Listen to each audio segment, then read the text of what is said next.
Thanks for joining me. Today I have a 2023 Ford Mustang Mach-E GT Performance. I'm just going to do a quick once around and tell you what has changed on the car and what you can look forward to if you get one.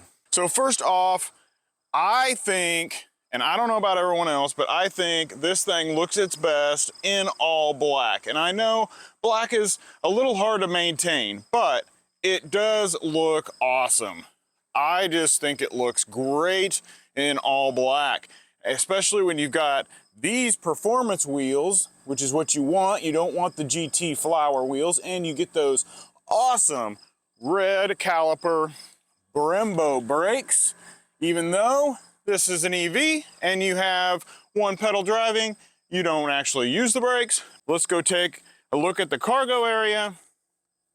You get a powered lift gate. Has a decent amount of room in it. I'll flash some numbers up on the screen for you guys real quick. But like I said, we did a full review of this car and it hasn't changed on the exterior or the interior, but there were a few changes and I'll get to those here in just a minute. Let's take a look, real quick look in the back.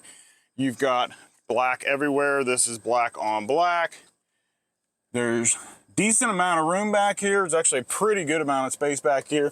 You do have vents back here and some USB plugs, and you do have a couple cup holders in the back. That's it for that there. Go to the inside, and you can see everything is exactly the same. You've got the same chime going on because the door is open, and the car is on because it is a really toasty day today. Couple things I am going to show you that is different. This is what's different in here. What you can see now is over here, I don't remember this before, was that you have this little lightning bolt and that is your power band. What it does is it is blue when it's running on power and it accelerates. As you press down, that power band goes up. When you regen, it turns green and it'll show the power level of your regen. That I think is new. I don't remember seeing that on previous cars and even on our Mach-E that we had. So that is one thing. The other thing is inside the settings. BlueCruise has been updated and has a lot of extra stuff now. Go into the driver assistance and we are going to go down active cruise control. So you have adaptive or normal cruise. So you can choose that. You have lane centering with hands-free. That's your BlueCruise on the interstate. Here's the new one, predictive speed assist. So that part, you're actually going to see the speed limit recognition sign is going to say like 45. Your car is going to start slowing down before you get to the speed limit sign, which is something that we brought up in our likes and dislikes of the Mach-E. So that is really awesome. Good job, Ford. Love that system. You actually aren't going 45 until you hit that sign, instead of it getting to 45 and then slowing you down really fast, or slowing down and at a slower rate and you actually are going too fast through the town. Pretty awesome feature. Love it. The other thing that it also does is it predicts the corners that you're going through. So it will show on the driver's display the curve, and it will show it slowing down to go around that curve. And it doesn't slow it down like ridiculously slow. It slows it down just enough for it to go around there comfortably. Of course, you have your tolerance that you can set for how many ever miles per hour over the speed limit that you want it. In lane repositioning. That's another feature that's awesome. You're driving down the interstate and you've got a semi next to you, and say maybe it kind of like, it keeps moving over, getting a little closer to you, staying in its lane, but it's getting a little too close for your comfort. The car is going to sense that that semi has moved over just a little bit, or truck or whatever it may be, and it will move you over in the lane away from that vehicle.